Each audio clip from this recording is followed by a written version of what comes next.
Good morning student. तो जैसा कि हम लोगों ने डीएनए रेप्लिकेशन में प्रीवियस क्लास में उसके पूरे कंप्लीट तीनों स्टेज के प्रोसेस को समझा था। 3 स्टेज में डीएनए रेप्लिकेशन कंप्लीट होता है, उसमें से इनिशिएशन, इलॉन्गेशन एंड टर्मिनेशन की बातें हुई थी। इनिशिएशन में हम लोगों ने क्या देखा था कि जो double helical structure of DNA है, both strands of DNA are separate to each other, यानी दोनों स्ट्रैंड्स जो है वो सेपरेट होंगे और किस एंजाइम की मदद से, तो डीएनए हेलिकेज एंजाइम की मदद से। ओके, वो बातें जो है जो कल हम लोगों ने डिस्कस की थी और कुछ क्वेश्चन भी मैंने आपसे किया था, उसका रिप्लाई बहुत सारे बच्चों से आया, बहुत अच्छा लगा। ओके, और उसके बाद में उसी चीज को हम एक थोड़ा सा छोटा सा प्रैक्टिकल चीज करके बताते हैं आपको कि आखिर होता क्या है, कैसे होता है। उसके लिए समझो कि यहां पर ये जो है यह डीएनए है, अभी यहां पर ये कोई धागा नहीं है। Okay, this is a DNA. इसके बारे में हम लोग इसकी मदद से कुछ समझने की चीजों की कोशिश करेंगे। देखो, सबसे पहले एक बात समझते हैं, उसके बाद आपको सारा चीज हम लिखवाएंगे कि डीएनए कहते हैं, DNA replication always proceeds on the direction of 5:3 and. हम लोग इसको कैसे याद रखते थे मालूम? हम लोग इसको 53 याद रखते थे। 53 बोलते थे, क्योंकि 53 क्या है? अभी तो रेप्लिकेशन आप देख रहे हो, रेप्लिकेशन 53 यानी 5 to 3 डायरेक्शन में होता है। उसके बाद रेप्लिकेशन के बाद में क्या बताए थे? ट्रांसक्रिप्शन भी 5:3 में होता है, और तब आएगा ट्रांसलेशन, वो भी 5:3 डायरेक्शन में होता है। तो 53 याद रखो, यानी डीएनए रेप्लिकेशन, ट्रांसक्रिप्शन और ट्रांसलेशन तीनों जो है वो 53 डायरेक्शन में यानी 5 to 3 डायरेक्शन में होता है। अब सबसे पहले एक क्वेश्चन आपके मन में उठ सकता है कि 5:3 डायरेक्शन में डीएनए रेप्लिकेशन क्यों होता है? ये सब बातें मैं आपको पहले भी बता चुका हूं, 2 बार करा चुका हूं। फर्स्ट ऑफ ऑल मैंने बायोमोलिक्यूल के टॉपिक में कराया था, यानी पॉलीमराइजेशन ऑफ डीएनए कैसे होता है, क्यों 5:3 होता है। तो एक छोटा सा हम लोग यहां पर देखेंगे कि DNA replication proceeds on direction of 5:3, तो क्यों 5:3 ही होता है? ओके, तो 5:3 होने के लिए रीजन क्या है कि समझो डीएनए रेप्लिकेशन क्या है? डीएनए रेप्लिकेशन का मतलब पॉलीमराइजेशन, क्या बोल सकते हो आप? Polymerization of nucleotide. किसका पॉलीमराइजेशन बेटा? न्यूक्लियोटाइड का पॉलीमराइजेशन। अब देखो कि अगर एक न्यूक्लियोटाइड लेते हैं तो न्यूक्लियोटाइड का स्ट्रक्चर आपको हम बना चुके हैं। अब आप यहां पर बना करके देखिए, यह एक न्यूक्लियोटाइड 1 2 3 4 एंड CH2, और यहां पर क्या लगा होता है? फॉस्फेट। ओके, चलिए, ये फॉस्फेट ग्रुप है, और यहां पर फर्स्ट पोजीशन पे क्या लगा होता है? फर्स्ट पोजीशन पे लगा होता है नाइट्रोजिनस बेस। नाइट्रोजिनस बेस का मतलब या तो A होगा या C होगा या T होगा या G होगा, कोई भी एक हो जाएगा नाइट्रोजिनस बेस। और ये थर्ड एंड पे क्या होता है? OH group. अब दूसरा न्यूक्लियोटाइड आप ले लीजिए, तो दूसरा न्यूक्लियोटाइड जब आप लेंगे तो फिर से ये दूसरा न्यूक्लियोटाइड पॉलीमराइजेशन आखिर कैसे हो जाता है भाई? तो क्यों डीएनए रेप्लिकेशन 5 to 3 डायरेक्शन होता है, पहले इसका आंसर आप देख लो।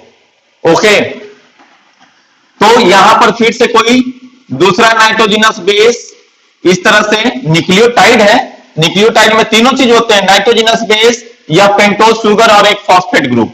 यहां भी ये दूसरा न्यूक्लियोटाइड है। ओके, तो आप जानते हो यहां पर CH2 और ये हो गया फॉस्फेट, ठीक है। अब यहां पर जो फॉस्फेट आया है तो ये क्या करेंगे आपस में? ये H2O को रिलीज कर देंगे। ओके, यहां पर ये OH H2O को रिलीज करेगा, फिर से वही चीज है, यानी कि बॉन्ड बनेगी। तो बॉन्ड किसके किसके बीच में बना? ये 5 पोजीशन का 3 पोजीशन के साथ में। तो यानी एक 5 पोजीशन है और उसके बाद जो दूसरा न्यूक्लियोटाइड आएगा वो 3 इंड के साथ जुड़ते चला जाएगा। ओके, क्योंकि 5 पोजीशन फॉस्फेट है, जो 3 पोजीशन आएगा उसके पास फ्री हाइड्रोक्सिल ग्रुप होंगे। तो यहां से बॉन्ड हटा दिया और दोनों जब ये सॉरी बॉन्ड कह रहा हूं, यहां से H2O रिलीज हो गया तो ये O जो है इसके साथ बॉन्ड बना लिया। तो कैसे बना? तो 5:3 यानी फॉस्फोडाइस्टर बॉन्ड बन गया। ये हो गया। तो फॉस्फोडाइस्टर बॉन्ड कैसे?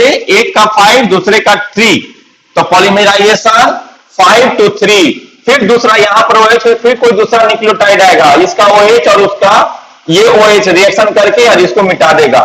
तो इसीलिए 5:3 इंड डायरेक्शन में क्या हो रहा है? पॉलीमराइजेशन।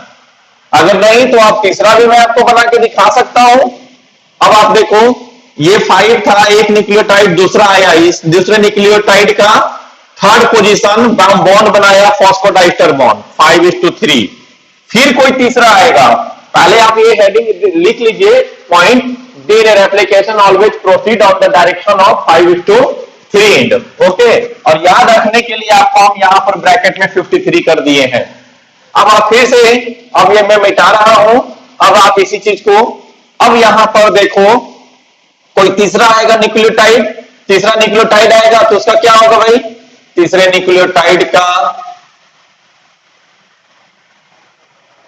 और यहां पर नाइट्रोजिनस बेस, और फिर यहां पर CH2 और इस 5 पोजीशन पे P होता है, और यहां पर क्या होगा? इसका OH। तो फिर से ये दोनों आपस में H2O रिलीज करके क्या बना दिए? ये O और ये आपस में बॉन्ड बना लिया। तो ये कैसे हो गया? फिर 5:2, ये 5 पोजीशन है और ये 3 पोजीशन है, तो 5:3। तो ऑलवेज 5:3 इसी वजह से पॉलीमराइजेशन होता है। ठीक है। अब आप कहें कि सर 3:5 क्यों नहीं हो सकता है? 3:5 का मतलब वो नहीं हो सकता है क्योंकि उल्टा हो जाएगा ना भाई। तो हमेशा 5:3 इंड डायरेक्शन में। तो पहला बात तो ये समझ गए। अब आइए, तो कल हम लोग जो बातें देखे थे उसमें पहले ये आप दे दिए कि DNA replication always proceeds in the direction of 5:3 और 2-3 न्यूक्लियोटाइड का पॉलीमराइजेशन दिखा दीजिए, और तब जो इनिशिएशन का टॉपिक है उसको लिखेंगे, क्योंकि डीएनए रेप्लिकेशन कंप्लीट्स इन 3 मेन स्टेजेस। ओके, वो कौन कौन से स्टेज हैं? तो सबसे पहले हम लोग देंगे यहां पर इनिशिएशन, रेप्लिकेशन का इनिशिएशन।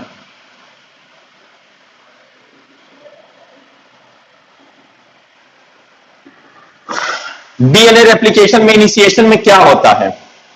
डीएनए रेप्लिकेशन के इनिशिएशन में सबसे पहला काम होता है बेटा कि डीएनए हेलिकेज एंजाइम आकर के जो double 2 strands of DNA are separated by the DNA helicase enzyme in eukaryotes and topoisomerase in eukaryotes and DNA gyrase in prokaryotes.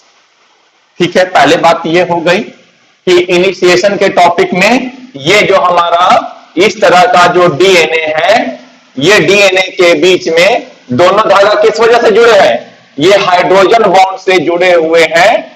इस हाइड्रोजन बॉन्ड के कारण आपस में ये जुटे हुए हैं। अगर उस हाइड्रोजन बॉन्ड को तोड़ दिया जाए तो वो दोनों क्या हो जाएंगे? ऑब्वियस सी बात है कि दोनों सेपरेट हो जाएंगे। सेपरेट होने का मतलब क्या हो गया? सेपरेट होने का मतलब, तो सेपरेट होने का मतलब कि दोनों धागा जो है वह खुल जाएगा इस तरह से। तो जैसे जैसे यानी कि अगर इसमें हम लोग जैसे यूकारियोटिक सेल में डीएनए हेलिकेज एंजाइम अगर आएगा तो अब ये खुल करके देखिए खुल गया ना इस तरह से, तो ये धागा इस तरह से खुलते चला जाएगा। सबसे पहला काम होता है धागे का खुलना। ओके, अब देखो बच्चों, इसी चीज को पहले समझा देता हूं मैं। यहां पर कल हमने जो क्वेश्चन किया था उसका सारा सॉल्यूशन आपको एक जगह यहां पर मैं दे देता हूं। ओके, तो इनिशिएशन में सबसे पहले डीएनए का धागा खुलेगा। चलो ठीक है, ये डीएनए है और ये डीएनए जो है वो अपना धागा को खोल करके ये इस तरह से हो गया। इसी को हम कह दिए रेप्लिकेशन फॉर्क। धागा खुल गया, हाइड्रोजन बॉन्ड टूटा, धागा खुलते चला गया। अब मेन क्वेश्चन है कि जब धागा को खोलते हैं तो एक एक्स्ट्रा सुपर कॉइलिंग या टेंशन ऊपर क्रिएट होता है at the end of a strand. तो उसको सेपरेट करने के लिए एक दूसरा एंजाइम आता है जिसका नाम है टोपो आइसोमेरेज। देखिए उस चीज को समझिए यहां पर। बेटा ये डीएनए है, ठीक है, पहले समझ लेते हैं। डीएनए कहने का मतलब यहां पर आप देखो इसी तरह से डीएनए होता है, ठीक है। मान लीजिए कि ये इस तरह से कॉइलिंग किया हुआ है डीएनए का, इस तरह से कॉइलिंग है डीएनए का। तो हम कह रहे हैं कि डीएनए का जो कॉइलिंग है, यानी कि दोनों स्ट्रैंड आपस में जुटे हुए हैं, उनको खोलने के लिए कौन सा एंजाइम आता है? तो दो एंजाइम की बात करेंगे हम लोग। सबसे पहले यहां पर अभी दो एंजाइम का रोल लिखना है। एक है हेलिकेज,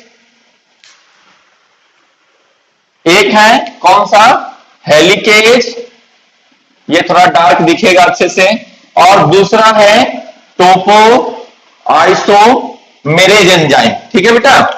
तो दोनों एंजाइम के रोल को देखने के लिए आप देख लो कि ये डीएनए का धागा इस तरह से कॉइलिंग है बेटा। अगर इसको जब आप खोलते हो, ये दोनों धागा ऐसे खुल रहे हैं, दोनों स्ट्रैंड ज्वाइंट है हाइड्रोजन बॉन्ड से, जब खोलते हो तो देखो एक एक्स्ट्रा टेंशन ऊपर में, जैसे जैसे खोलते हैं ऊपर में ऐठन और बढ़ते चला जाता है। अब खुलना बंद हो गया, नहीं खुल रहा है, क्यों? कि जैसे ही इसको छोड़ेंगे देखो ये फिर से कॉइलिंग कर लेगा, फिर से बंद, दोनों आपस में जुड़ गए। अब यहां पर हमें इसी तीन चीज का रोल देखना है। पहला हेलिकेज का, दूसरा टोपोआइसोमेरेज का, और तीसरा एसएसबी प्रोटीन का।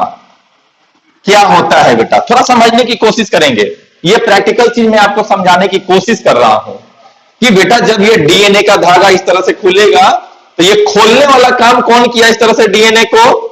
दोनों धागा आपस में separate, two strands are separated by the action of DNA helicase. पहला सेंटेंस ये, दोनों धागा खुले, और ये धागे के खुलने से जो एक्स्ट्रा टेंशन या सुपर कॉइलिंग ऊपर की ओर यानी एंड की ओर जो जा रहा है उसको रिलीज करने का काम वो कौन करेगा? तो वो काम टोपोआइसोमेरेज करेगा। और यहां पर ये जो एक्शन डीएनए का धागा इस तरह से खुल रहा है, ये धागा खुला तो ये हेलिकेज, और ऊपर में जो टेंशन क्रिएट हो रहा है इस टेंशन को कम करने का काम वो कौन करेगा? तो हेलिकेज, ये टोपोआइसोमेरेज। अब आप सोच रहे हो कि सर टोपोआइसोमेरेज कैसे ऊपर के टेंशन को कम करेगा? अगर ये धागा खोल रहे हो तो ऊपर की टेंशन जब बढ़ेगा, अगर ये ज्वाइनिंग को थोड़ा सा कट कर दे, हम यहां से इस पार्ट को कट कर दें तो क्या होगा? टेंशन रिलीज हो जाएगा, सुपर कॉइलिंग कम हो जाएगी, तो आसानी से ये खुलता रहेगा। ऐसे क्या हो रहा है, यहां तक आकर के हमारा धागा रुक जा रहा है।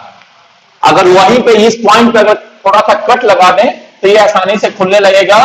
तो ये एक्शन किसका है? टोपोआइसोमेरेज का। और ये खोलने का काम किसका है? डीएनए हेलिकेज का। और ये दोनों का एक साथ एक्शन जो है ये किसमें हम लोग बात कर रहे हैं? ये यूकारियोट में होता है ऐसा। तो प्रोकारियोट में दोनों एंजाइम का कॉमन एक्शन वो किसके वजह से? तो डीएनए गायरेज। ये डीएनए गायरेज एंजाइम किसमें बेटा? तो प्रोकारियोट में, यानी बैक्टीरिया में हेलिकेज और टोपोआइसोमेरेज दोनों का एक्शन कौन करता है? तो वो गायरेज करता है। अब हम कह रहे थे कि जब धागा को खोलते हैं, ये धागा को खोला हमने, तो धागा फिर आपस में रीज्वाइनिंग ना करे, यानी दोनों सेपरेटेड स्ट्रैंड्स आपस में एस्टैब्लिश हो जाए, उसके लिए यहां पर आता है एसएसबी प्रोटीन। तो अब क्या होगा, यानी धागा को अगर खुलने के बाद फिर छोड़ देंगे ऐसे तो आपस में ज्वाइन कर जाएगा, तो उसको बचाने के लिए क्या करता है? एसएसबी प्रोटीन आके ज्वाइन हो जाएगा, ताकि अब दोनों के बीच में हाइड्रोजन बॉन्ड का फॉर्मेशन नहीं हो। ये धागा खुला, और जैसा ही धागा खुलेगा, ये धागा मान लो कि खुल गया बेटा, ठीक है, ये धागा खुल गया यहां से ऐसे, तो यहां पर एसएसबी प्रोटीन जो है वो आकर के अटैच हो जाएगा। कौन?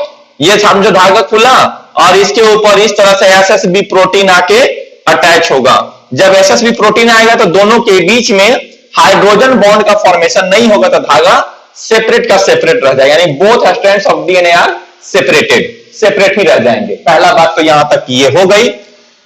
अब इसी चीज को हमें लिखने का काम करना है इनिशिएशन में, कि ये जो काम हुआ है वो हमारा क्या कह रहा है। ओके, तो इस चीज को पहले हम लोग लिख के कंप्लीट करते हैं कि हां इनिशिएशन के प्रोसेस में आखिर क्या क्या होता है, जो हम लोग यहां तक देख चुके हैं।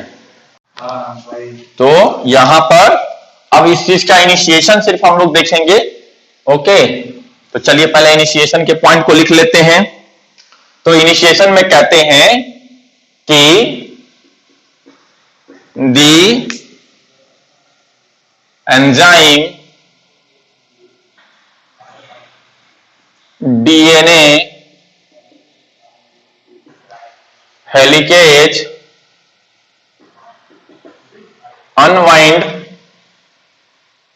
unwind to a strand of DNA at ओरी साइट, यानी ओरिजिन ऑफ रेप्लिकेशन के जगह से डीएनए हेलिकेज आके बाइंड करके दोनों स्ट्रैंड को आपस में सेपरेट करना स्टार्ट कर देगा। ठीक है, at ori site and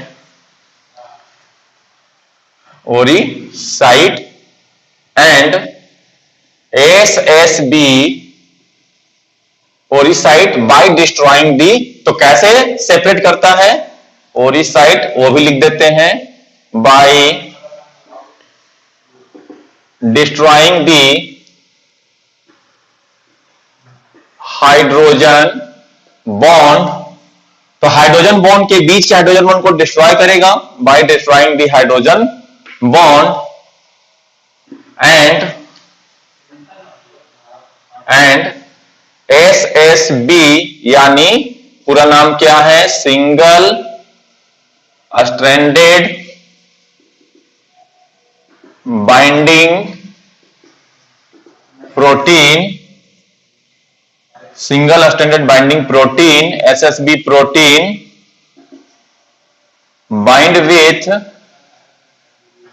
bind with both separated strand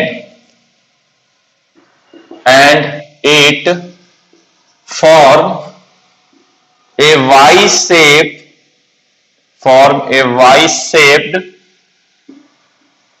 structure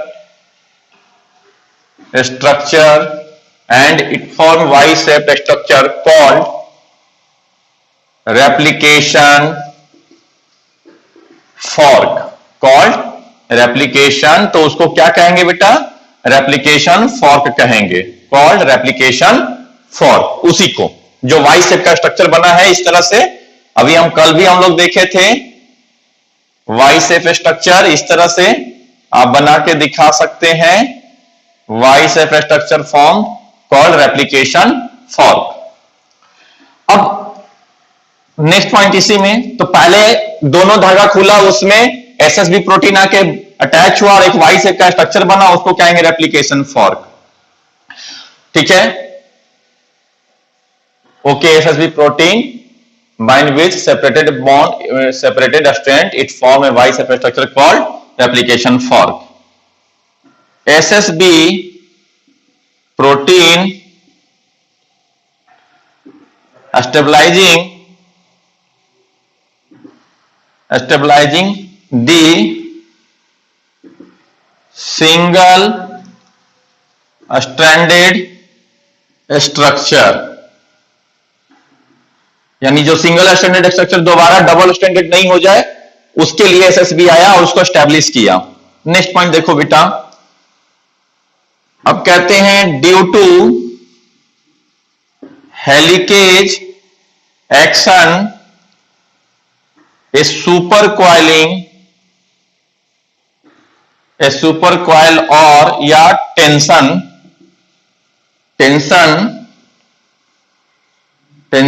are generated on end of a strand which is released by the action of enzyme. किस एंजाइम के एक्शन से बेटा? तो खुद आपको याद आ रहा होगा कौन सा एंजाइम था, टोपोआइसोमेरेज। यानी फिर से याद कर लो, धागा खोलने के वजह से एक्स्ट्रा ऐठन या गांठ या टेंशन जो ऊपर की ओर बन रहा है उसको रिलीज करने का काम तो कौन? Enzyme topoisomerase. ओके, तो टोपोआइसोमेरेज आकर के इतना काम कर दिया और रेप्लिकेशन फॉर्क का फॉर्मेशन हो गया। ये काम हुआ इनिशिएशन में। इनिशिएशन के बाद में है हमारा वर्क एलोंगेशन। इनिशिएशन हो गया, अब इसके बाद का एक्शन देखेंगे एलोंगेशन में। एलोंगेशन में क्या होता है? इनिशिएशन के बाद इलोंगेशन।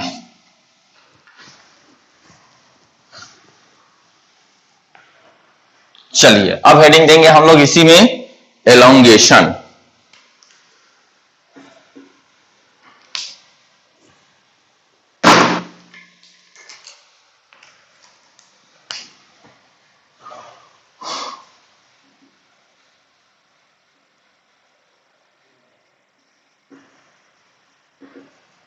ये हो गया एलोंगेशन।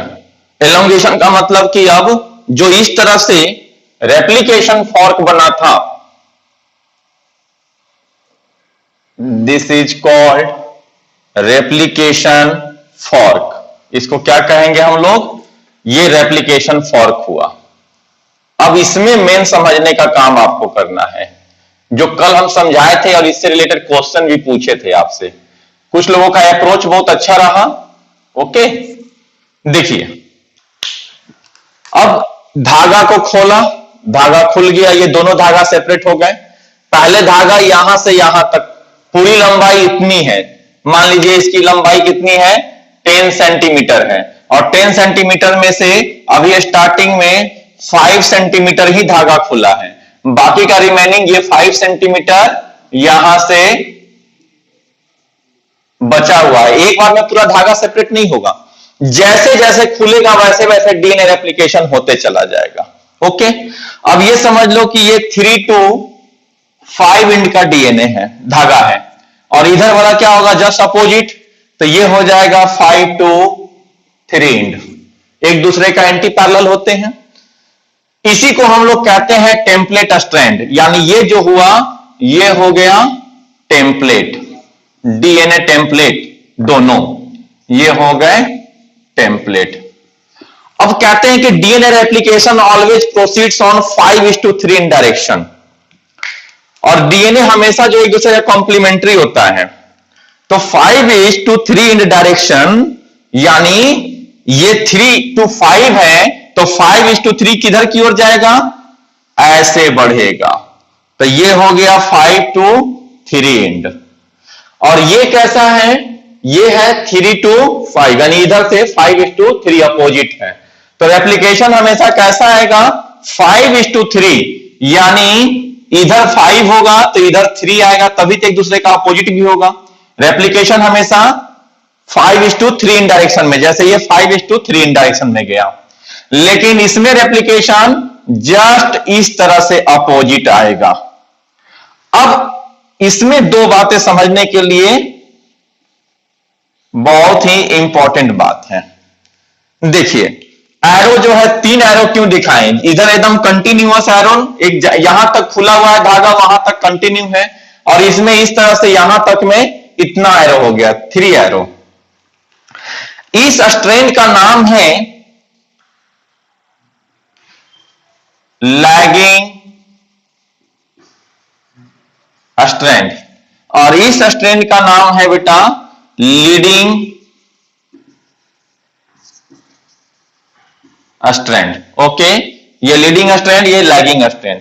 लैगिंग स्ट्रैंड को हम लोग कहते हैं discontinuous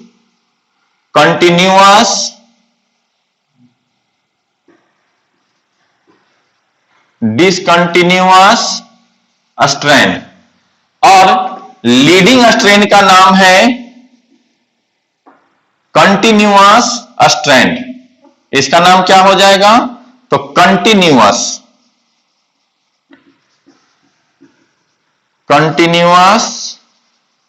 strand. Leading strand is continuous and lagging strand is discontinuous. अब सारी बातों को समझिए, ये क्यों होता है डिसकंटिन्यूअस, ये क्यों होता है कंटिन्यूअस। आपको फिर से हम इसी धागे की मदद से समझाने की कोशिश करते हैं। आप देखिए क्या है ये। ओके, देखो बेटा, ये धागा है और हम करें कि डीएनए हेलिकेज जो है इसके ऊपर एक्शन करता है। ठीक, ये डबल है, 2 स्ट्रैंड्स ऑफ डीएनए है, एक स्ट्रैंड ये है, दूसरा स्ट्रैंड ये है। समझो कि शुरू में धागा जो है इतना खुला है, तो धागा खुला है तो उधर रेप्लिकेशन फॉर्क और इससे दोनों को मैच करो, दोनों एक जैसा दिखाई दे रहा है, इसीलिए हमने पहले उसको बना दिया। ये समझो 3 to 5 एंड वाला है। ओके, ये कैसा है यहां से समझिए, ये जो है वह 3 to 5 वाला है, तो इसके धागा इधर से इधर की ओर खुला, इतना धागा खुल गया है, समझो इतना धागा खुला है। ठीक, चलिए देखिए, यहां से यहां जो है वो 3 to 5 और ये 5 to 3 है। तो धागा जब यहां से यहां खुला तो इसमें रेप्लिकेशन जो है वो कैसे होना है? इस डायरेक्शन में होना है, ये डायरेक्शन में। तो बेटा जैसे जैसे धागा ऊपर की ओर खुलते चला जाएगा वैसे वैसे रेप्लिकेशन होते चला जाएगा, लेकिन इसमें अपोजिट डायरेक्शन में रेप्लिकेशन होना है। तो समझो कि पहले धागा इतना तक खुला, शुरू में धागा हो सकता है कि इतना ही तक खुला होगा, तो यहां से यहीं तक रेप्लिकेशन हुआ था। अब धागा और ज्यादा खुला, इतना खुल गया, तो धागे का साइज बढ़ गया, तो अब रेप्लिकेशन यहां से बढ़ के और यहां तक होगा। ठीक है, अब रेप्लिकेशन और बढ़ गया, रेप्लिकेशन बढ़ गया का मतलब और धागा ज्यादा खुल गया, तो अब और ऊपर से यहां तक नीचे की ओर आएगा। फिर से समझो कि और ज्यादा खुल गया, दिखाता हूं मैं। अब समझो कि ये खुलते खुलते अब यहां तक आ गया। ठीक है, तो अब यहां से फिर इसके आगे यहां से ऐसे आएगा। तो जैसे जैसे ये खुलेगा वैसे वैसे ये आते चला जाएगा। यानी इसी चीज को हम आपको समझाते हैं कि ये स्टार्टिंग में जो रेप्लिकेशन फॉर्क है पहले इतना खुला था। ओके, इतना खुलने की वजह से इसमें अभी इतना तक का रेप्लिकेशन हो गया। अब यही जो है बढ़ने के बाद अब ये धागा जो है थोड़ा और ज्यादा खुल गया। ठीक, धागा और ज्यादा खुला, तो अब रेप्लिकेशन इसमें ये तो कंटिन्यू, जिस डायरेक्शन में धागा ओपन हो रहा है उसी डायरेक्शन में रेप्लिकेशन होना है, तो ये कंटिन्यू। लेकिन जिस डायरेक्शन से धागा ओपन हो रहा है उसके अपोजिट डायरेक्शन से करना है। तो जो जब यहां तक खुला रहेगा तो यहां से यहां हो रहा है, अब यहां से और आगे की ओर बढ़ गया, और धागा खुलेगा तो और ऊपर की ओर खुलेगा तो वहां से फिर इधर ऐड हो जाएगा, और खुलेगा तो वहां से फिर इधर। तो इसीलिए ये जो होता है डिसकंटिन्यूअस और इधर वाला जो होता है वह कंटिन्यूअस। ठीक है, यही रीजन होता है। तो जो डिसकंटिन्यूअस स्ट्रैंड है उसका नाम है लैगिंग, जो कंटिन्यूअस स्ट्रैंड है उसका नाम है लीडिंग स्ट्रैंड। और इस तरह से जो स्मॉल फ्रैगमेंट ऑफ डीएनए का रेप्लिकेशन होता है इसका नाम होता है ओकाजाकी फ्रैगमेंट। उसी का नाम क्या है? ओकाजाकी फ्रैगमेंट है, जो 100 to 200 बेस पेयर का होता है। 100 to 200 बेस पेयर का किसमें? तो ये होता है यूकारियोट में। और ये 1000 to 2000 बेस पेयर का होता है किसमें? तो प्रोकारियोट में। ये ओकाजाकी फ्रैगमेंट जिसका नाम है। और ऐसे ऐसे बहुत सारे ओकाजाकी फ्रैगमेंट बनेंगे, और जितने भी ओकाजाकी फ्रैगमेंट बनेंगे सभी ओकाजाकी फ्रैगमेंट को आपस में ज्वाइन करने का काम जो है वह कौन करेगा? तो डीएनए लाइगेज। दोनों के बीच में जो गैप है, इस गैप को सील करने का काम किसके थ्रू होगा? DNA ligase. क्या काम करता है? Join two fragment, join two fragment. Okay, तो फिर से आपको हम ये चीज समझा रहे हैं बेटा, आप एकदम ध्यान रखिए। जिसको भी एक बार में नहीं समझ में आया, मैं फिर से दिखा रहा हूं आपको कि पहले डीएनए का धागा इतना खुला है, तो यहां से यहां रेप्लिकेशन हो गया, धागा इतना खुला, समझे? तो यहां से यहां रेप्लिकेशन हुआ, अब धागा और ज्यादा खुल गया। तो पहले से यहां तक का हो रखा था और ऊपर से नीचे खुला, अब दोबारा यहां से यहां हो गया और ज्यादा धागा खुला, तो अब क्या होगा? ये फिर यहां से यहां तक का फ्रैगमेंट बनेगा। तो अब देखो कितने ऐसे ऐसे, तो जैसे जैसे धागा खुलेगा वैसे वैसे बनते चला जाएगा, क्योंकि ये 3 to 5 इन डायरेक्शन में रेप्लिकेशन नहीं हो सकता है। जब भी होगा तो कैसे? 5 to 3। तो ये अगर 3 to 5 है तो यहां से 5 to 3 ओके, फिर इसका 3 to 5 ये हो गया, ओ सॉरी 5 to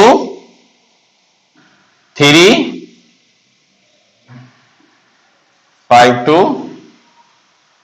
3, फिर ये 5 to 3, और पूरा जब होगा तो पूरा धागा सेपरेट हो गया और ये अलग डीएनए बन जाएगा, ये अलग डीएनए बन जाएगा। और यही चीज जो है वो दिखाता है कि DNA replication is semi conservative in nature, क्योंकि एक धागा तो पेरेंटल रहा, दूसरा धागा नया आके जुटा है। तो इस चीज को पहले डायग्राम को आप बना लेंगे और तब एलोंगेशन में पूरी बातों को लिखने की कोशिश करेंगे कि पूरी बातें जो है वो एलोंगेशन की क्या क्या है। तो ये लिखने के बाद में ये डायग्राम अगर बन गया आपका, उसमें आपको सारा चीज दिखाना है। Okazaki fragment, continuous lagging strand, discontinuous lagging strand, continuous leading strand, और यही है रेप्लिकेशन फॉर्क, पूरा का पूरा ये रेप्लिकेशन फॉर्क। तो चलिए, तो वो अब हम लोग लिखेंगे एलोंगेशन की बातें कि डीएनए एलोंगेशन क्या है। ओके,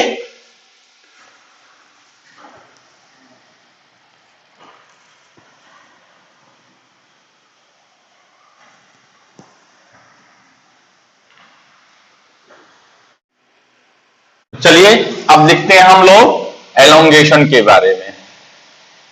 ओके, लिखेंगे एलोंगेशन। एलोंगेशन में सबसे पहला काम क्या होता है? आरएनए प्राइमर का फॉर्मेशन होता है। यानी जो आरएनए प्राइमर है, लगभग 10 न्यूक्लियोटाइड का आरएनए का प्राइमर बनेगा। तो इसमें सबसे पहला काम formation of RNA primer, formation of RNA primer. तो कहते हैं at the free 3 end of one strand, एक स्ट्रैंड का जो 3 एंड होगा, एक रेप्लिकेशन फॉर्क का स्ट्रक्चर मैं आपको यहां पर बना देता हूं ताकि सारा चीज आपको यहां पर समझ में आए। दिस इज रेप्लिकेशन फॉर्क, ये 3 to 5 वाला है बेटा, और इधर से इसका ये 3 to 5 एंटी पैरेलल ये हो गया। तो ये 3 एंड ऑफ वन स्ट्रैंड, यानी यहां पर आरएनए का प्राइमर बनेगा पहले, ठीक है। And fork end of,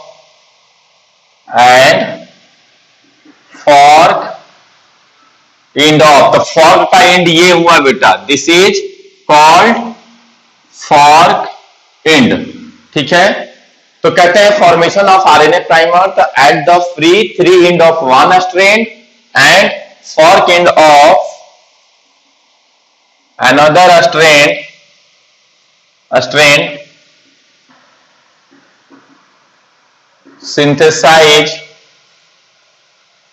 synthesize RNA primer, RNA primer का मतलब वो आरएनए का है, न्यूक्लियोटाइड है, RNA primer about 10 nucleotide long by enzyme primase. तो किस एंजाइम की मदद से? प्राइमेज एंजाइम की मदद से लगभग 10 न्यूक्लियोटाइड का बड़ा आरएनए प्राइमर बनता है दोनों तरफ, इधर भी और इधर भी। ओके, अब आरएनए प्राइमर जो है वह इधर जितनी बार इस तरह से जितना ओकाजाकी फ्रैगमेंट बनेगा उतना ज्यादा उतनी बार आरएनए प्राइमर का फॉर्मेशन होगा। लेकिन ये जो कंटिन्यूअस इंड है इसमें सिर्फ एक बार आरएनए प्राइमर की जरूरत पड़ेगी, बार बार जरूरत नहीं पड़ेगी। तो इसीलिए कहता है कि continuous strands require only one times RNA primer, but on lagging strand require each and every times during the Okazaki fragment. तो जितनी बार ओकाजाकी फ्रैगमेंट का फॉर्मेशन होगा उतनी बार आरएनए प्राइमर की जरूरत होगी। तो ये बात आपको थोड़ा ध्यान में रख के चलना है। तो इसी को कहते हैं formation of RNA primer. Okay, और आरएनए प्राइमर क्यों ये बनेगा? तो आरएनए प्राइमर के पास RNA primer has free 3' OH group for joining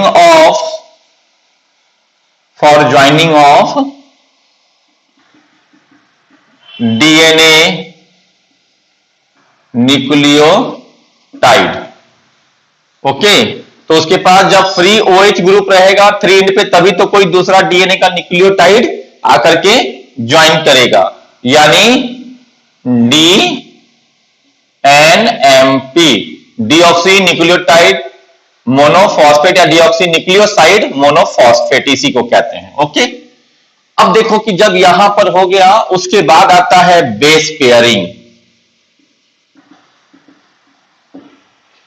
RNA primer जो होगा वो कॉम्प्लीमेंट्री होगा डीएनए का। अगर यहां पे अगर ये जो आरएनए प्राइमर है, समझिए आप बात को, प्राइमर है आरएनए का, ये आरएनए प्राइमर जो है, तो ये आरएनए प्राइमर जो होगा इस डीएनए का कॉम्प्लीमेंट्री होगा। तो RNA primer is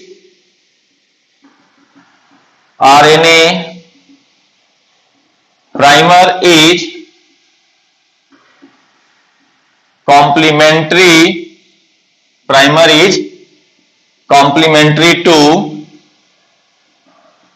DNA strand which is formed by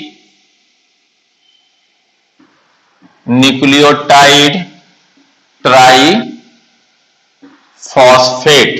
okay, nucleotide triphosphate का मतलब in which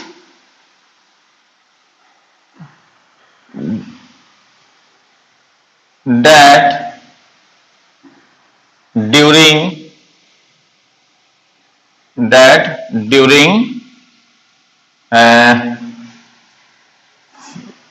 during formation of RNA primer, that during joining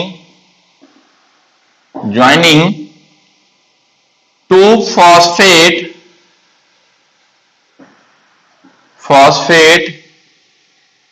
release to generate energy for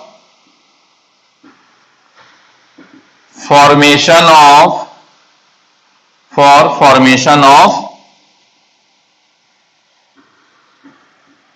hydrogen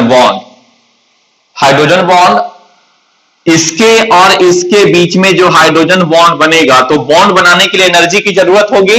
हमने आपको कल भी बताया था कि DNA replication is a complicated highly energy consuming process, but it does not depends on the mitochondria for their energy. तो वो अपना एनर्जी खुद बनाता है। कैसे? तो आपको पता है कि 3 फॉस्फेट होते हैं किसी मोनो, नाम क्या था?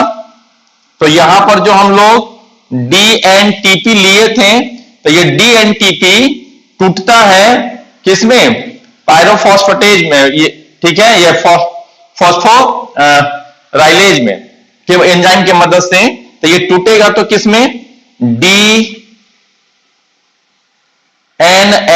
में, और प्लस 2PI रिलीज होंगे प्लस एनर्जी। तो ये जो एनर्जी होगा, चाहे आरएनए का प्राइमर आके बने या फिर डीएनए का न्यूक्लियोटाइड आके ज्वाइन हो, दोनों में सेम चीज होता है। ओके, तो इसी चीज को हम यहां पर ही लिख दिए हैं।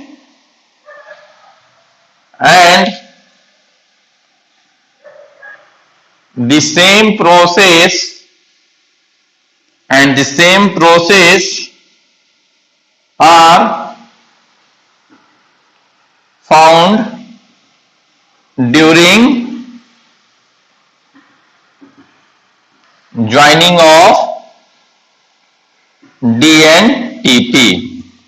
तो DNTP, अब वहां पे क्या कर रहे थे हम लोग?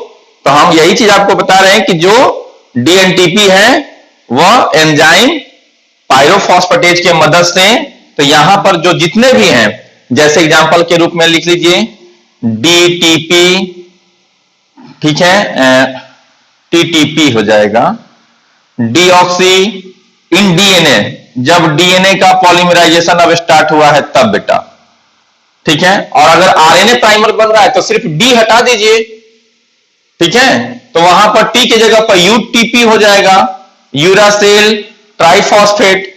तो यहां पर डीएनए लेके चल रहे हैं तो टीटीपी, डीटीटीपी, उसके बाद डीसीटीपी, उसके बाद डीजीटीपी, और उसके बाद डीएटीपी। ये सभी में ये पायरोफॉस्फेटेज एंजाइम आ गया। यहां पर पायरोफॉस्फेटेज एंजाइम आ गया। पायरोफॉस्फेटेज एंजाइम, हो सकता है कि ये रिएक्शन आपको नीचे ज्यादा हो रहा है, ना दिखाई दे, मैं ऊपर लिखता हूं इसको।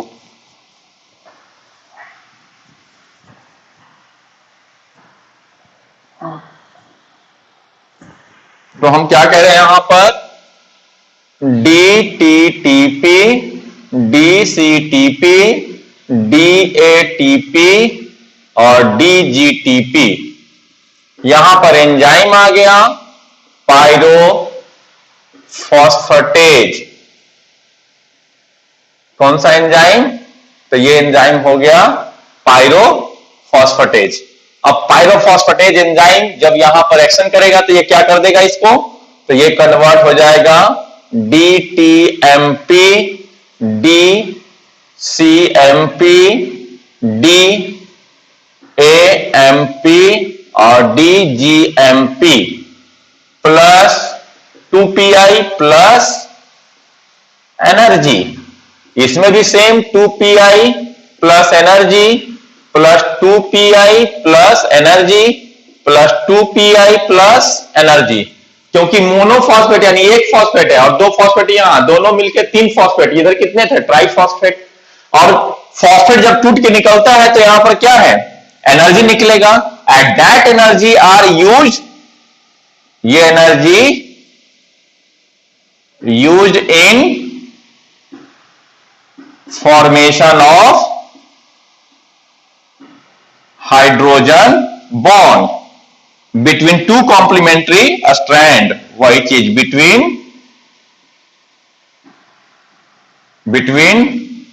two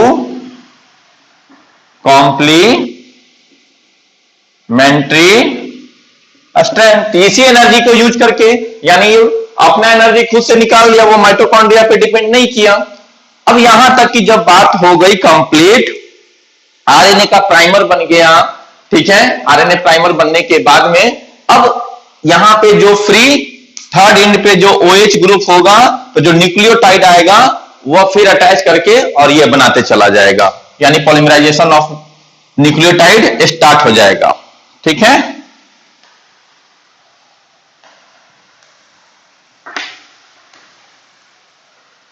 ये इसी तरह लिख लेंगे, एनर्जी, जो एनर्जी यूज होता है use in formation of hydrogen bond between two complementary strand, चाहे वो आरएनए का कॉम्प्लीमेंट्री स्ट्रैंड हो या डीएनए के न्यूक्लियोटाइड का कॉम्प्लीमेंट्री स्ट्रैंड हो। तो ये इस तरह से जो है वो काम हो गया भैया। ओके, अब जो न्यू स्ट्रैंड का फॉर्मेशन होगा, तो देखिए कहते हैं कि न्यू स्ट्रैंड के फॉर्मेशन में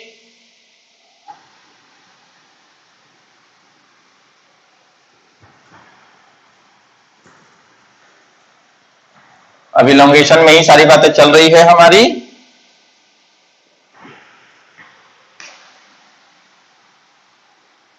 देखिए, तो कहते हैं कि DNA polymerase third in prokaryotes and DNA polymerase delta और epsilon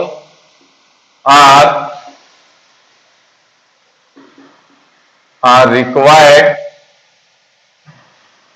for polymerization, required for polymerization। तो आपको वहां पर भी बताए थे कि डीएनए पॉलीमरेज थर्ड जो है बैक्टीरिया का मेन एंजाइम है, मेन पॉलीमराइजेशन का काम करता है, और यूकारियोटिक सेल के लिए डीएनए पॉलीमरेज डेल्टा या एप्सिलॉन, ये दोनों इंपॉर्टेंट हैं, आर रिक्वायर्ड फॉर पॉलीमराइजेशन। देखो, पॉलीमरेज थर्ड हैज 7 सब यूनिट, ठीक है, 7 सब यूनिट। वो 7 सब यूनिट कौन कौन से हैं? अल्फा, ठीक है, alpha, beta, gamma, delta, epsilon, theta और पाई, ये 7 सब यूनिट होते हैं किसमें? तो ये पॉलीमरेज थर्ड में, ठीक है, 7 सब unit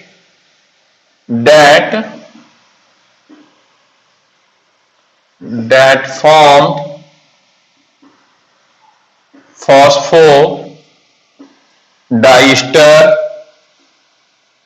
phosphodiester bond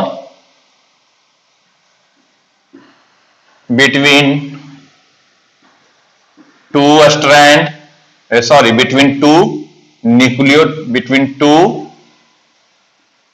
upcoming nucleotide, ठीक है, between two upcoming nucleotide with the help of, उसके लिए Mg+2 जो है वह मदद करता है। Mg+2 जो है ये मेटल आयन, ये किसके लिए? तो पॉलीमरेज थर्ड के लिए ये इंपॉर्टेंट हो जाता है, तो उसको मदद करता है ये काम को करने में। तो ये बात को भी आप लेकर के चलेंगे, क्वेश्चन पूछता है एमसीक्यू में कि इसमें कौन सा जो है वह मदद करता है इसको, ठीक है।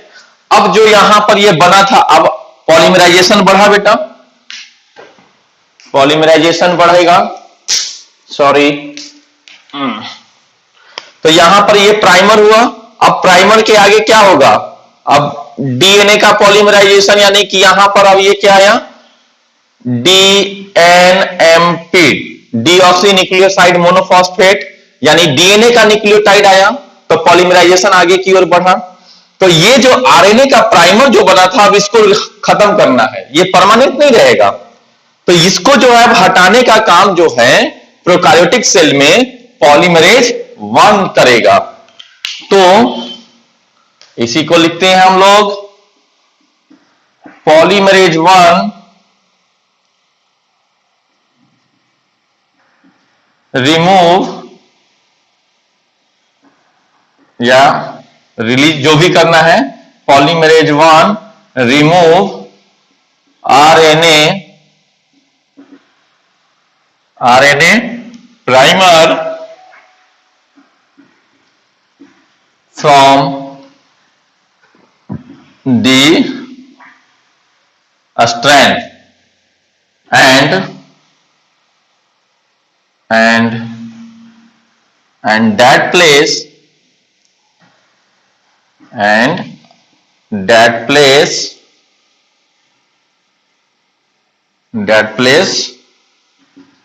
DNA nucleotide is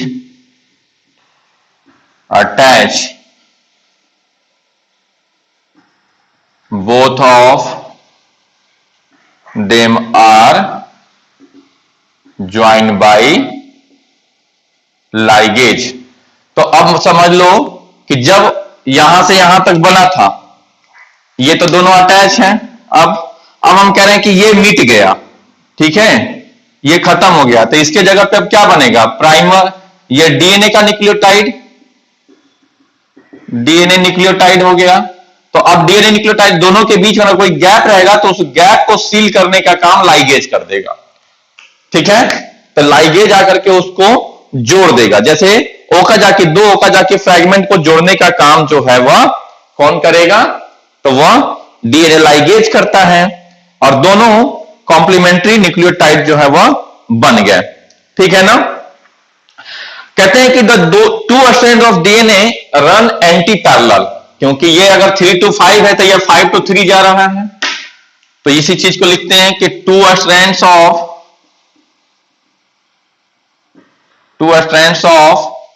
DNA run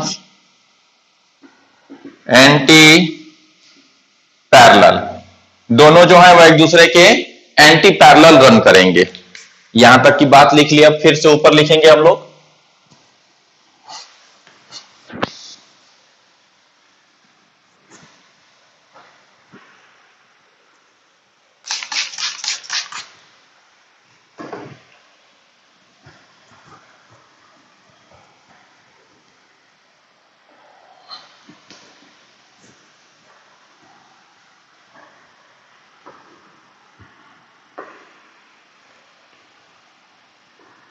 तो एक कंटिन्यूअस, दूसरा डिसकंटिन्यूअस, ये सारी बातों को समझते हुए इलोंगेशन के प्रोसेस को पूरा का पूरा हम लोग देख रहे हैं, okay.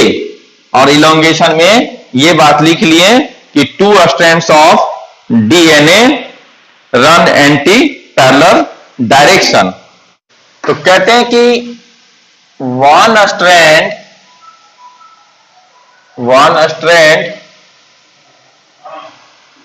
polarity is 3 into 5 end. कैसा है बेटा? 3 into 5 इंड की पोलैरिटी है उसमें।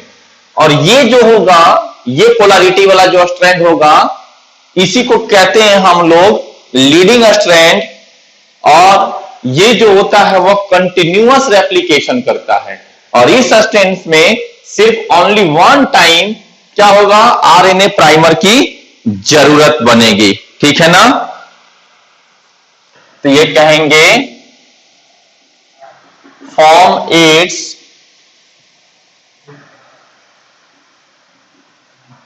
Complementary, form its complementary strand continuously and this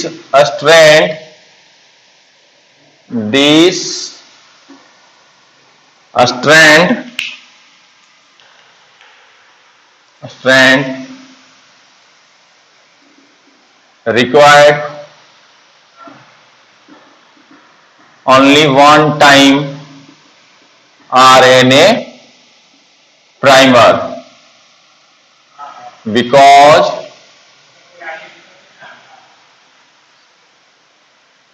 strand complementary and continuously because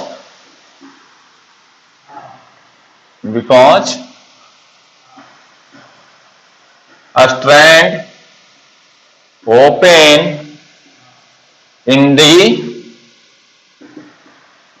direction of elongation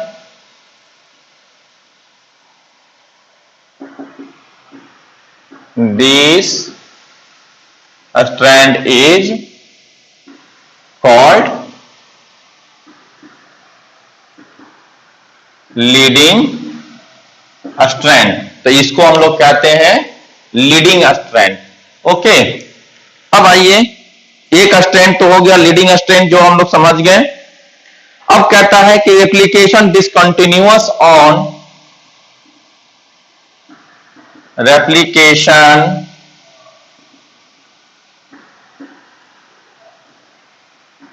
discontinuous on 5 to 3 end polarity because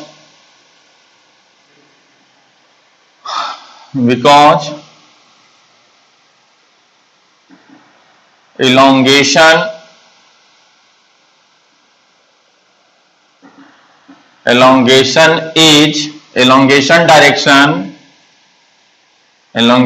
is opposite to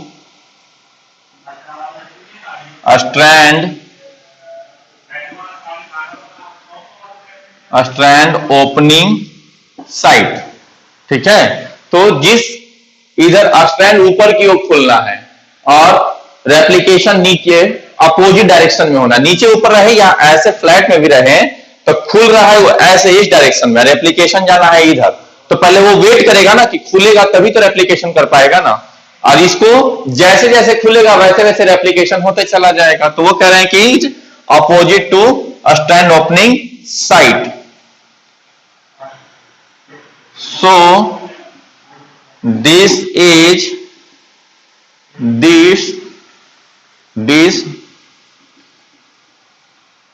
discontinuous, so this is discontinuous and this strand is known as, इसलिए इस strand को क्या कहते हैं हम लोग, strand is known as lagging strand. This strand is known as lagging strand. ठीक है, this strand is known as lagging strand. अब देखो, अब इसमें जब डिसकंटिन्यूअस है तो इसके वजह से स्मॉल फ्रैगमेंट ऑफ डीएनए ही बन पाएगा, छोटा छोटा फ्रैगमेंट बनेगा। ठीक है, और उसी स्मॉल फ्रैगमेंट ऑफ डीएनए को हम लोग क्या कहते हैं, तो वो स्मॉल शॉर्ट सेगमेंट, या अब कहते हैं due to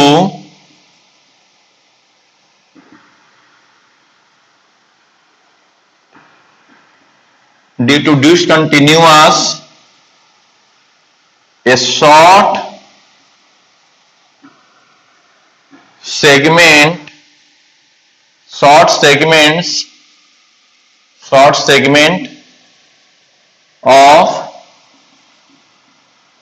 segment of a strand is formed। short segment of a strand is formed which is called Okazaki fragment. तो उसी को क्या कह देंगे बेटा, ओकाजाकी फ्रैगमेंट कहते हैं हम लोग उसी को। अब जब ओकाजाकी फ्रैगमेंट ये जो है वह बन गया है इस डायरेक्शन में, तो दोनों के बीच में जो गैप होता है उसको सील करने का काम डीएनए लाइगेज, और साथ ही साथ जितना ओकाजाकी फ्रैगमेंट बनेगा उतना आरएनए प्राइमर की जरूरत पड़ेगी। तो इसमें कहते हैं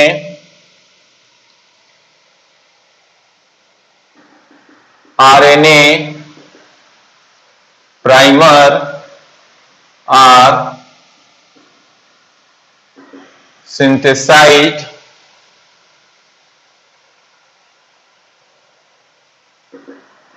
during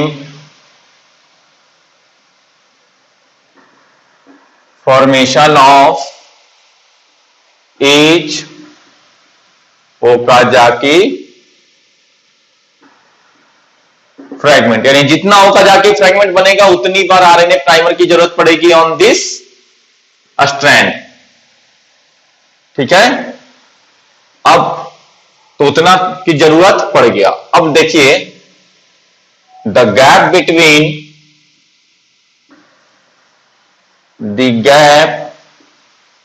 between two Okazaki is sealed by DNA ligase। तो दो ओकाजाकी फ्रैगमेंट के गैप को सील करने का काम कौन करेगा? तो वो करेगा DNA ligase enzyme. Okay, DNA ligase enzyme जब ये काम कर देगा, ठीक है, अब उसके बाद में डीएनए लाइगेज एंजाइम काम कर दिया और फाइनली जो है धीरे धीरे ऊपर की ओर बढ़ते चला जाएगा। तो यहां तक ये काम हो गया। ये काम होने के बाद में अब एक काम होता है प्रूफ रीडिंग, कि कभी कभी मिसमैच बॉन्डिंग हो जाती है। ठीक है, और अगर वो मिसमैच बॉन्डिंग रह गया तो वही म्यूटेशन कहलाया, और अगर क्लियर कर दिया गया उसको तो वो सुधर जाएगा। तो जितना ज्यादा मिसमैच होगा, मिसमैच कहने का मतलब अब आपको यहां मैं समझा देता हूं कि मान लो इधर ए है, इधर सी है और इधर जी है, तो इधर ए टी के जगह पर क्या आ गया? तो टी के जगह पर यहां सी हो जाएगा, और सी के जगह पर हो सकता है कि इधर ए आ जाए। तो ये क्या कर देगा? मिसमैच बॉन्डिंग हो गया। अगर ये रह जाएगा तो ये म्यूटेशन, और अगर सुधार दिया गया तो इसी को कहते हैं, इसको सुधारने के लिए जो काम होता है उसको कहते हैं डीएनए रिपेयर। कहता है कि हर 10,000, ऐसे तो हायर बुक में आपको मिलेगा कि 1 मिसमैच बॉन्डिंग, एक nucleotide, 1 mismatch nucleotide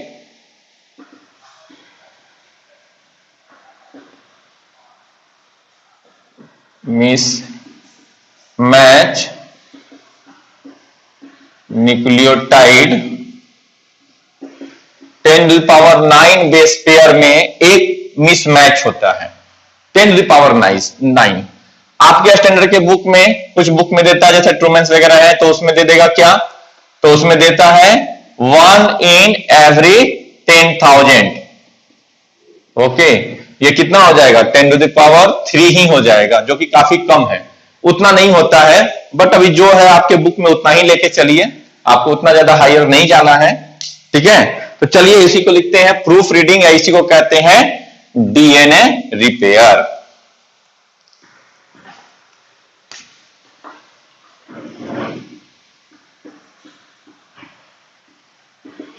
proof reading, proof reading का मतलब कहता है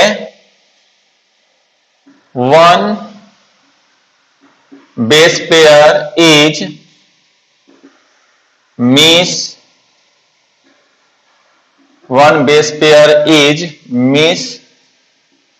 mismatch in every 10,000 base pair। Okay,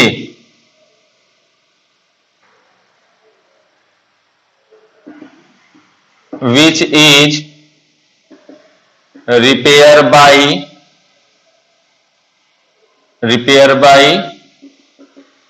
DNA polymerase.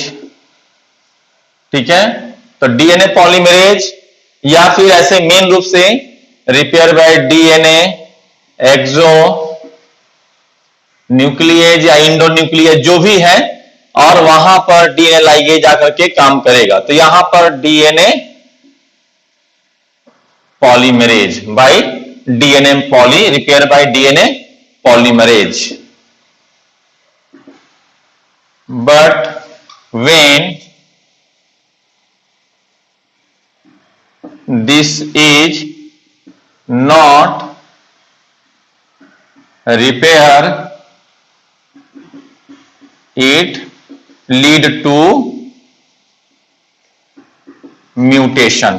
तो इसी को क्या क्या लीड करेगा? यह म्यूटेशन को लीड करेगा। म्यूटेशन आपका हो गया होगा जेनेटिक्स के टॉपिक में, ठीक है।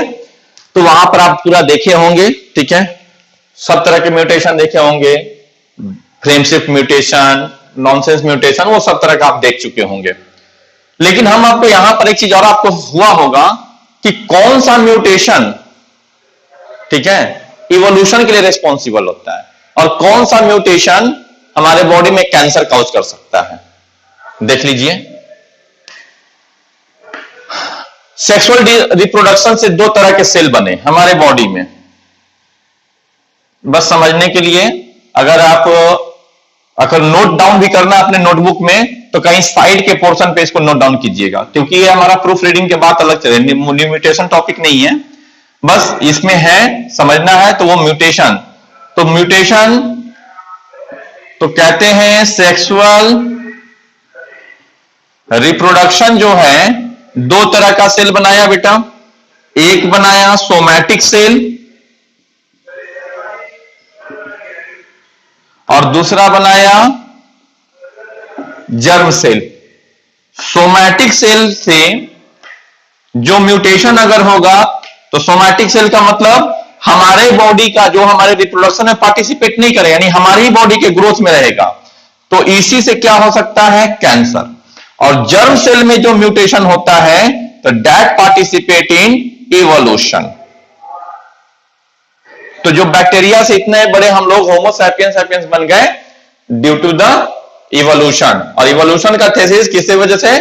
तो slow changes in the DNA, slow changes आया है। और वो स्लो चेंजेज किसमें? तो जर्म सेल में। धीरे धीरे आज से हो सकता है 200 साल बाद ह्यूमन बींग्स में थोड़ा सा और ज्यादा चेंजेज आ जाए। तो क्यों? क्योंकि जो जर्म सेल है उसमें थोड़ा थोड़ा म्यूटेशन होते चला जाएगा। तो ये यहां तक की बात कंप्लीट हो गई। तो ये रिपेयर देख लिए। अब लास्ट पोर्शन इलोंगेशन के बाद में है हमारा termination. Last portion termination, elongation के बाद में क्या है? टर्मिनेशन। तो जब यहां पर क्या पहुंचेगा?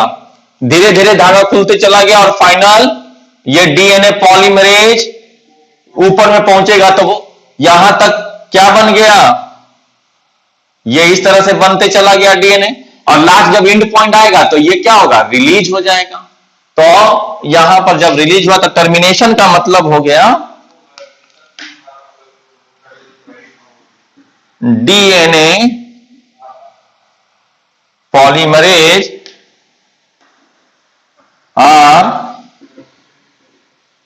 Finally DNA polymerase are finally released from end part of DNA strand and that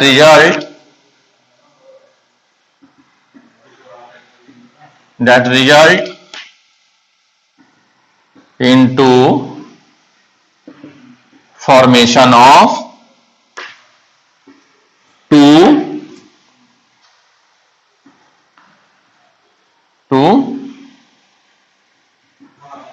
DNA, ठीक है,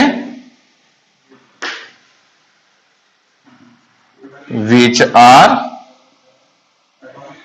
similar। और दोनों जो डीएनए बनेंगे तो फाइनली बेटा यहां पर ये जो धागा खुलते खुलते ये क्या हो गया? और यहां से यहां होते होते तो ये अलग डीएनए बन जाएगा और ये अलग डीएनए बन जाएगा। ठीक, ये हो गया